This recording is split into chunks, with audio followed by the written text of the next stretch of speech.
Okay, so ngayon, tuturuan ko kayo kung paano gumawa ng isang automated assessment kagaya ng summative test gamit lamang ang Facebook Messenger. So, step 1, gagawa muna tayo ng isang Facebook page. So, i-type lamang sa inyong mga URL box ang facebook.com/pages. Ayan. Pagkatapos, pindutin natin ang create new page. Okay, dito, gagawa tayo ng ating sariling Facebook page. Una, kailangan gumawa tayo o mag-isip ng pangalan ng gagawin nating page. So, halimbawa, sample ang pangalan ng ating page. Pero, kailangan natin itong lagyan ng demo page sa dulo. Kailangan ito upang maikonekta natin ang resulta ng gagawin nating assessment sa isang Google Sheet. Pagkatapos, ilagay natin ang category. Maaari natin ilagay ang school o kahit anong category na inyong ninanais. Sa description, pwede nyo ilagay na this is sample page only. So, bahala na kayo kung ano ang ilalagay nyo sa description. Pagkatapos nyong ilagay ang page name, category, at description, maaari nyo nang i-click ang create page.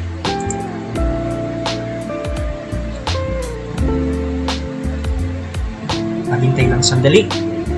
Okay? So, ngayon, meron na tayong sample demo page. Pagkatapos, save natin. Ayan, pwede naman natin itong i-close na lang. Okay, leave. Tapos, makikita natin ang ating ginawang Facebook page. So, sa part na ito, merong nakalagay na Add Action button. So, i-click lamang natin yan at ilagay natin ang Send Message.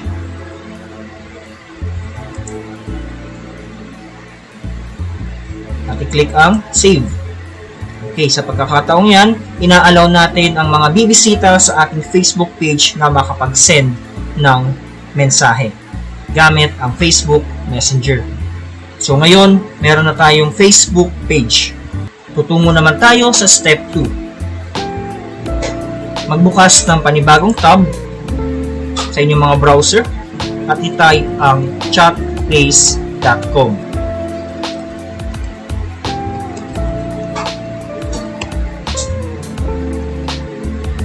Okay, bubungad sa inyo ang homepage ng chatrace.com. Pagkatapos, pindutin natin ang Get Started Free. Yan. Nakalagay dito na you must be an admin of the Facebook page that you want to create the Messenger bot. So, tapos na natin itong gawin kanina sa step 1, i-click lamang natin ngayon ang Continue.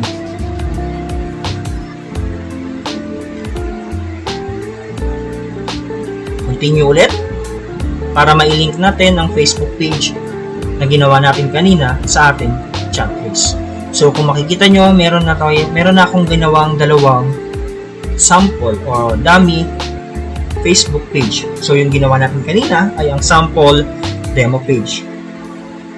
So i-connect ko lamang ang Chatrace sa sample demo page na ginawa natin kanina. Ayan, success. Na-connect na natin ang sample demo page sa Chatrace. So, ito ngayon ang user interface ng Chatrace.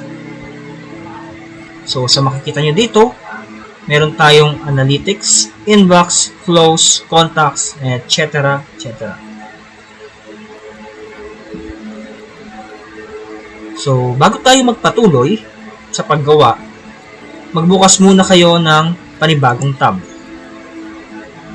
Pagkatapos, pindutin ang Google Apps at hanapin ang Sheets. Kailangan ito para dito natin ibabato ang mga data na makukuha natin sa ating chatbot. I-create tayo ng blanco at lagyan natin ng pangalan. Halimbawa, sample. Okay? At ano ba yung mga datos o data na kailangan nating hingin sa mga bata? Siyempre, nauuna dyan ang pangalan. Maaari nating lagyan ng section at pangalan ng kanilang guro. Siyempre, kailangan makikita natin ang score. So, pwede na siguro yan. Ngayon, bumalik tayo sa chatrace.com. Ngayon naman, pumunta tayo sa settings. Pagkatapos, pumunta naman tayo sa integrations. Under integrations, meron ditong Facebook Ads, Shopify, WooCommerce, PayPal, etc. So, hindi natin kailangan yung iba dyan. Ang kailangan lamang natin ay ang Google Sheets. I-connect lamang natin ang ating ChatTrace sa ating Google Sheets. Okay. I-connect natin ito sa ating account na nais nating gamitin para pagbabagsakan ng mga datos na manggagaling sa ating chatbot. Click ang magpatuloy. Ayan, konektado na ang ating Google Sheets sa ating ChatTrace. Ngayon, magsisimula na tayong gumamit o gumawa ng flows na gagamitin natin para magkaroon tayo ng automated assessment. So, nakikita natin, meron ditong mga pre-installed flows, kagaya ng welcome message at generic default reply. So, pwede naman natin yung burahin kung hindi natin kinakailangan. Katapos, gagawa tayo ng sarili nating flows. Pwede natin sabihin sample quiz. At i-click ang continue. Ayan. So, ito na ngayon. Makakagawa na tayo ng isang bot na siyang magre-response sa mga bata. Pero, i-customize natin ito at gagawin natin siyang isang assessment tool. Kagaya ng summative test. So, mag-start tayo sa unang mensahe na mag-a-appear sa mga messenger ng mga bata. Once na i-click nila ang ating page. So, i-click lamang ito at lalabas ang option na ito. Merong nakalagay message type. I-click lamang natin at hanapin ang messenger. So, maaari ngayon tayong mag-add ng content kung ano yung nais nating i-reply ng bot sa mga bata. Hanapin yung add content at piliin natin yung text. Okay. Tandaan, kapag gusto nating makagamit o makasagot ang bot, kung ang bata ay gumagamit lamang ng free data, ang gagamitin lamang natin ay text only. Hindi tayo maaaring gumamit ng mga image or kahit anong add-ons. Text lamang. Okay? So, halimbawa, gusto muna nating i-welcome ang bata. Welcome. Tapos, gusto nating medyo customize yung pagbati natin ng welcome doon sa bata. So, pwede nating pindutin itong icon na ito. At lalabas ang first name, last name, full name, o kung ano man yung gusto nating banggitin ng bot once na mag-chat ang bata. So, gusto ko full name. Ayan. So, once na mag-chat ang bata, kasabihin ng bot ay welcome at kung ano yung buong pangalan nung nag-chat sa kanya. Okay, welcome to our sample chatbot. Pwede natin itong lagyan ng emoji para magmukhang makatotohanan na tayo ang ka-chat nila. Ayan. So, add content ulit. So, pwede nyo pang i-customize yan ng base sa inyong kagustuhan. So, maaari pa tayong mag-add ng content. Pwede tayong mag-imitate na kunwari nagta-type talaga tayo. So, pwede tayong maglagay ng typing. So, halimbawa, lalabas doon sa messenger ng bata ay typing for 2 seconds bago lumabas yung susunod na mensahe na gusto nating ipadala ng bot. So, sa pagkakataong ito, magpapadala tayo ng pangalawang mensahe. Halimbawa, tayo ay magsasama to test. So, kailangan bigyan natin ng instruction ang mga bata. Halimbawa, type the information needed to record your score. Ayan. Again, maaari tayong ulit maglagay ng typing para ma-imitate natin yung pagta-type for 2 seconds bago magbato ng panibagong mensahe ang bot.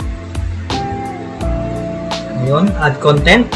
Ito na yung pagkakataon kukunin natin ang data ng bata. So, kailangan ito para malaman natin kung kaninong score nga ba yung ating nire-record. Add content at hanapin natin ang get user data. Click ang get user data. Siyempre, una sa ating listahan, ang name. Ilagay lamang ang name. Pwede kayong maglagay ng halimbawang format na nais ninyong i-type ng mga bata. Halimbawa, De La Cruz 1 C. Ayan. Pagkatapos, pindutin natin ang click to edit. So, kailangan ito para malaman ng bot kung ano yung hinihintay nating response ng bata. So, sa pagkakataong ito, ang hinihintay nating response ay isa lamang text. Ayan. Pagkatapos, kailangan nating gumawa ng custom field kung saan masasave yung pangalan ng bata. So, click natin ang create new. Pagkatapos, ilagay natin ang name. Ito yung data na kinukuha natin sa bata. At i-click ang create. Ayan. And then, save. Pagkatapos, maaari pa tayong magdagdag ng content. Again, kukuha ulit tayo ng data mula sa mga bata. Kaya, get user data ulit ang ating pipiliin. Sa pagkakataong ito, ang susunod na data na kailangan natin ay section. So, i-type lamang ang section. Pagkatapos, click to edit. So, sa pagkakataong ito, maaari tayong magbigay na ng mga section na pamimilian ng mga bata. So, i-click natin ang reply type ng nais nating i-reply ng mga bata. So, gusto natin meron ng pamimilian ng mga bata. So, piliin natin ngayon ang multiple choice. Pagkatapos, kailangan ulit natin gumawa ng custom field. So, tayo ulit ay gagawa ng panibago. Lagay natin section dahil ito yung kailangang data na ma-save sa ating Google Sheets. Pagkatapos, ilagay na natin yung mga choices na pamimilian ng mga bata. Una na dito ang section Mercury. Pagkatapos i-type, ay pindutin lamang ang enter. Sunod ay Venus. And then pindutin ulit ang enter. Sunod ay Earth. Pindutin ulit ang enter. And then ang Mars. Enter. Sunod ang Jupiter. Okay? So, maaari naman kayong maglagay hanggang Neptune, pero para mas mabilis tayo, hanggang Jupiter lang muna. Pagkatapos, huwag niyong kakalimutang tanggalin itong salitang skip. Hindi natin yan kailangan. At i-click ang save. Ayan. So, kailangan pa natin ng panibagong data. So, i-add natin. Get user data. Pagkakataong ito, kailangan natin ng teacher. So, type natin ang teacher. Again, kung gusto nating meron na agad pamimilian ng mga bata, i-click natin ang click to edit at kung ano yung klaseng ng reply na nais nating i-reply ng mga bata. Again, multiple choice. Pagkatapos, create new ulit at i-type natin ang teacher. Sa pagkakataong ito, bibigyan natin ng option o choices ang mga bata kung sino-sino ang kanilang mga guro.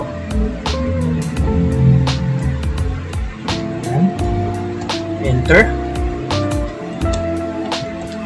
Enter. Enter.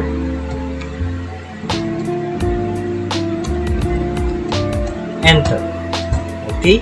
Again, huwag kakalimutan tanggalin ng skip.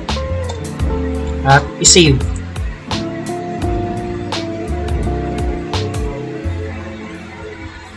Ayan. So, meron na tayong data na maaari natin pagbasihan sa pagkuha ng score ng mga bata. Tapos, mag-add on content ulit tayo kung mayroon pa tayong nais sabihin bago magsimula ang kanilang test. Maaari ulit natin pinutin ng text. Sabihin natin na you are about to start your test. Are you ready?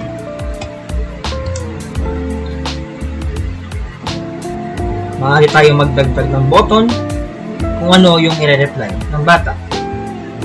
I-click natin ang new button number 1 at i-type natin ang yes dahil yan naman talaga yung gusto nating response na manggagaling sa mga bata na sila ay ready na at i-click ang save. Okay, pagkatapos gagawa tayo ng panibagong flow pagkatapos ng mga sumusunod na pag-gather ng data. Para makagawa ng panibagong flow o message na ibabato ng chatbot, i-click lamang ang plus sign na matatagpuan sa gitna. Ito. I-click ang plus sign at i-click ang send message. Again, pinutin natin itong send message para lumabas ang settings na ito. Hanapin ang messenger at mag-add ulit ng content. So, sa pagkakataong ito ay magbibigay lamang tayo ng instruction sa mga bata. So, kailangan lang naman natin ay text.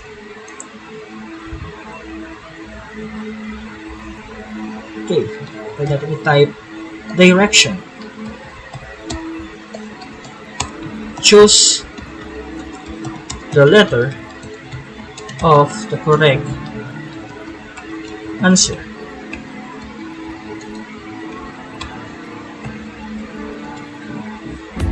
Pwede tayo mag-add ng button. Ayan.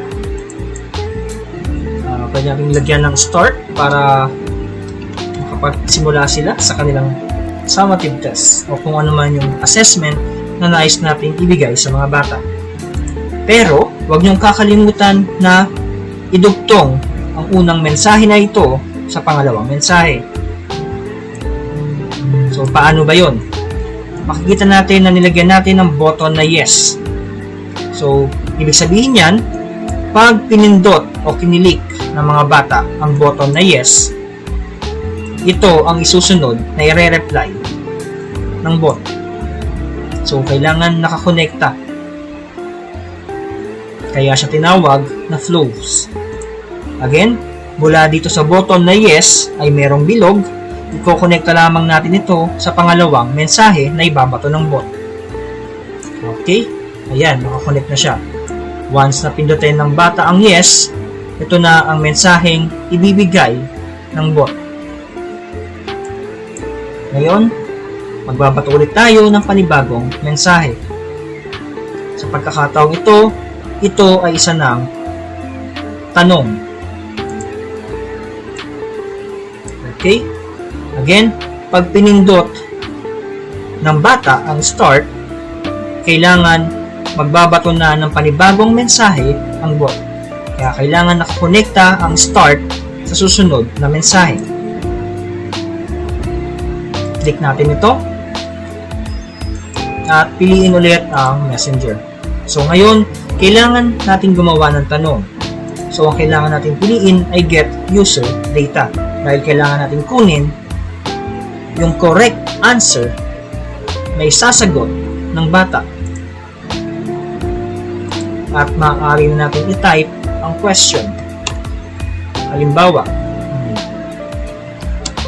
what is the name of our current president?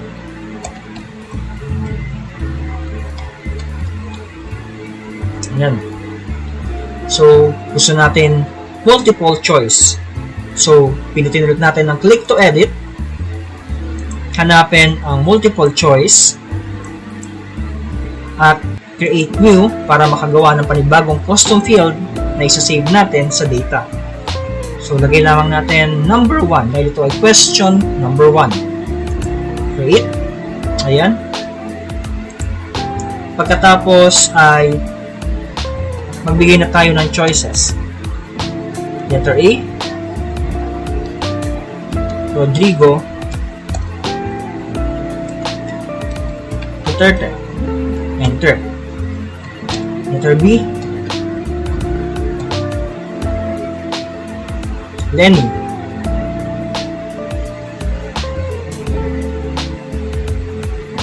Vice President. Okay.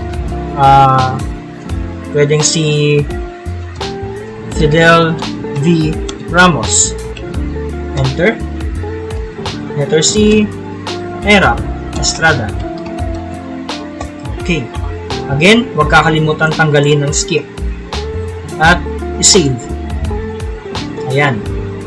Pero, bago yan, kailangan nga pala nating may record ang tamang sagot ng bata. So, kailangan natin gumawa ng action.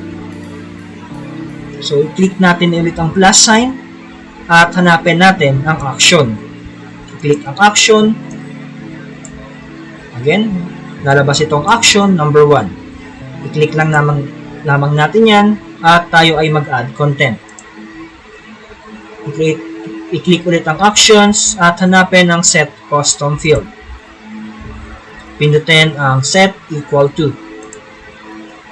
Okay, mag-create tayo ng panibagong custom field kung saan masisave ang score ng mga bata. Bahala kayo kung anong gusto nyong pangalan. Lagay natin sample quiz. At type, syempre, dahil nga ito ay score, kailangan natin ay number. At i-click ang create. Okay, sa operation, kailangan ito ay nakalagay sa set the number 2 and then ang ating value ay 0. At i-click ang save. Ngayon, para ma-save o makuha ng chatbot ang tamang sagot ng bata, dito natin i-connect ang start sa action na ginawa natin. Tapos, meron ditong nakalagay na continue. I-connect natin yung continue sa susunod na mensahe. Ayan, konektado na ang ating mga flows. Pagkatapos, mag-create ulit tayo ng action para sasabihin natin sa bot kung ano ba yung tamang sagot. Again, action. Action number 2. Click natin yan. Add content, actions, set custom field. Set equal to. Mag-create tayo. Oops. Hindi natin kailangan mag-create ng new. Hahanapin lamang natin yung ginawa natin custom field kanina para mabilang ang score. At yun ay sample quiz. Siyempre, kapag tama yung sagot, kailangan mag-increase ng isa ang score ng bata. Click ang save. Ano nga ba ang tamang sagot? So, ang tamang sagot ay si Rodrigo Duterte. So, i-click natin itong bilog at i-connecta natin sa action number 2 upang ibilang ng bot ang score ng bata kapag Rodrigo Duterte ang kanyang piniling sagot. So, para sa question number 2, maaari ulit natin pinutin itong send message number 2. At tayo ay mag-add content. Again, get user data. So, ngayon halimbawa, masyadong mahaba yung ating tanong. Paano ang ating gagawin? Halimbawa, the quick brown fox jumps over the lazy dog near the bank of the river. Halimbawa lamang ito. Hahabaan natin ang ating tanong.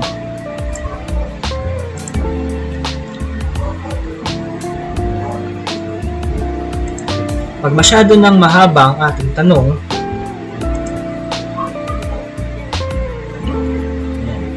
so makita natin na kahit medyo mahaba na yung ating tanong, kaya pa itong i-accommodate ng ating get user data. So pwede tayong magdagdag ng question sa sentences na ito. Pwede nating tanong,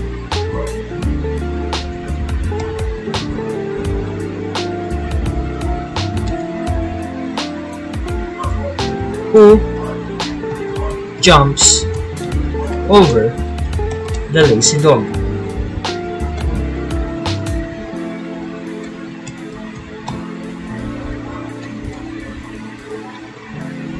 Okay. Pwede natin isama. Halimbawa, masyadong mahaba yung mga choices na ating itatype. Kasi pag masyadong mahaba yung ating mga choices na itatype, nangihingi ng data o kailangan ng internet connection para ma-access ng mga bata. So, nililimit natin ito para sa mga bata na makasagot sila kahit free data lamang ang kanilang gamit. So, halimbawa ang ating sagot ay sentences o ang pamimilian ay mga sentences. So, isama na natin yung mga pamimilian dito sa tanong. So, halimbawa, letter A. Ang tanong ay, who jumps over the lazy dog?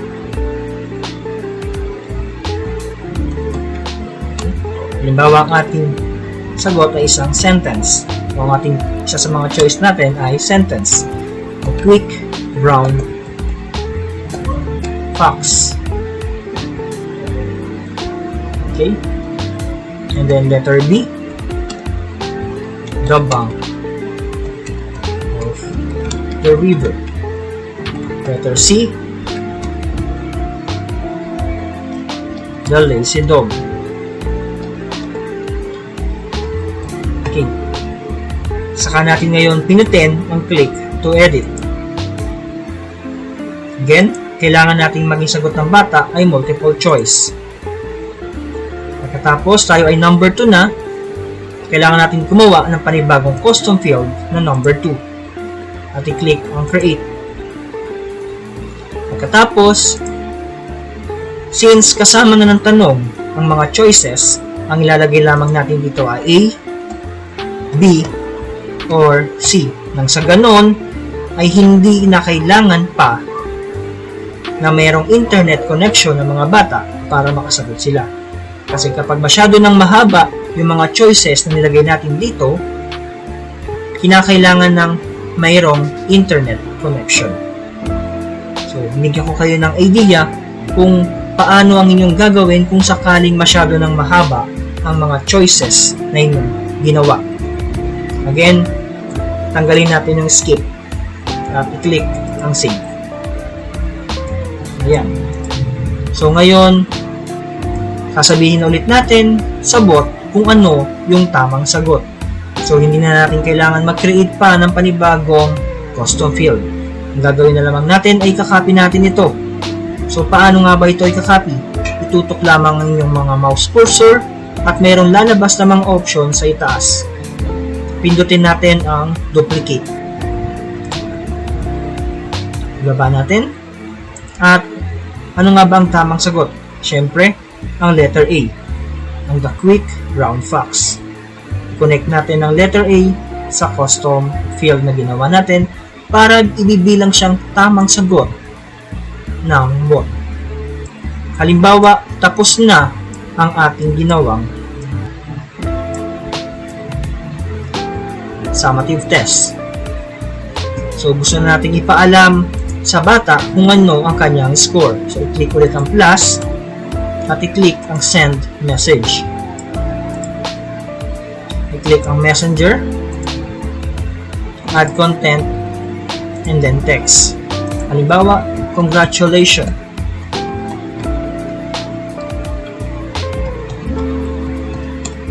Gusto natin banggitin yung pangalan ng bata. Click natin ang icon na ito. At hanapin natin yung name na ginawa natin. Ayan. Ito yung custom field na ginawa natin kanina. Para kung ano man yung tinype ng bata na name niya, ay ito ang mag-a-appear na mensahe. Okay? Na-review got lang kung ano yung kanyang score. So, paano nga ba makakaroon ng score? Medyo nawala yung ating button dito. So, close lang muna ulit natin. Okay. Click natin ulit para bumalik siya. Okay. Hindi pa rin siya bumabalik. Okay. I-continue muna natin. Click natin. Ayan. So, click natin itong icon na ito at hanapin natin yung sample quiz dahil doon nakasalala yung score ng mga bata. Ito yung ginawa natin custom field kanina. Tandaan nito, sample quiz. Ayan, sample quiz. Tapos, slash 2 dahil 2 items lamang yung ginawa natin. Ayan. So, mag-a-appear na dyan yung score ng bata. Lagyan natin. Pagkatapos, kung gusto na nating ibato ng bot yung mga data na nag-gather natin patungo dito sa Google Sheet, gagawa tayo ng panibagong action. Action number 3, click natin, add content, actions, at hanapin natin ang Google Sheets.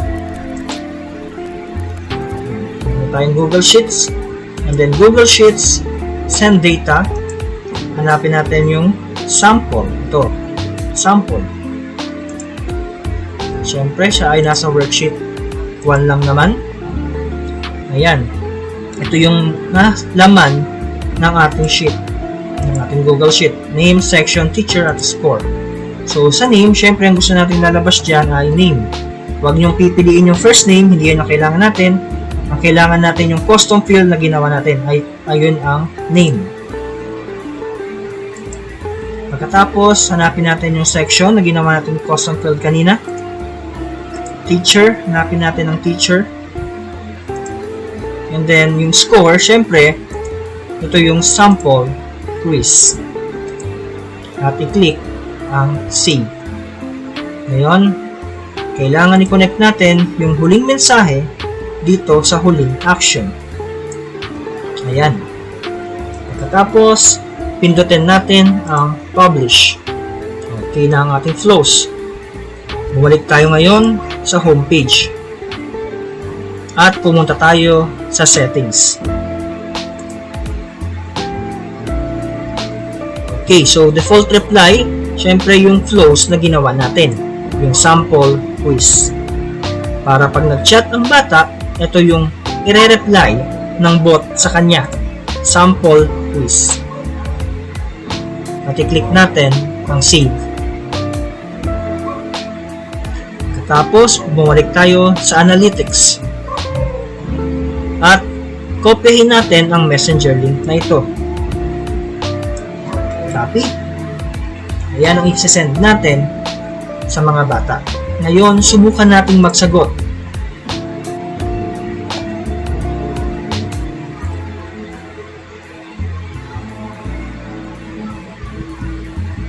Ayan. So, ito. Sample demo page. I-click natin ang Get Started.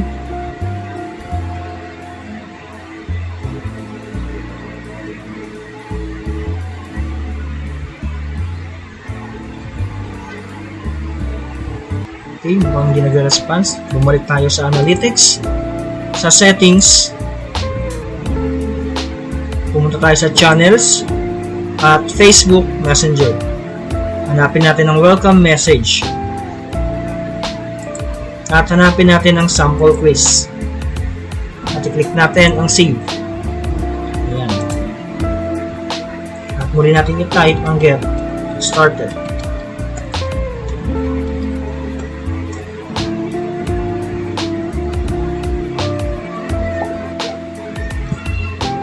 Na. Ito na yung ginawa nating flows kanina. Ayan. So, sabi dito, name. Ito yung ginawa natin kanina. Example. So, name.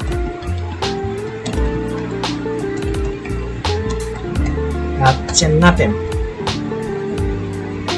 Section. Ayan, meron ng choices. So, kunyari ako ay Section Mercury. Ang teacher ko ay si Mr. Zamora. Yan. You are about to start your test. Are you ready? Okay. Yes. Oops, medyo mali tayo ng direction. Choose the letter of the correct answer and then click start. Okay. What is the name of our current president? Letter A. Ayan. Who jumps over the lazy dog? Siyempre, si Quick Brown Fox, letter A. Ayan. So, automatic na compute ng chatbot ang score. So, nakalagay dito, you got 2 over 2. Ngayon, tignan natin kung pumasok ito sa ginawa nating Google Sheets. Ayan na. So, nakita nyo na pumasok yung data sa Google Sheets. At dito na nagtatapos ang ating tutorial.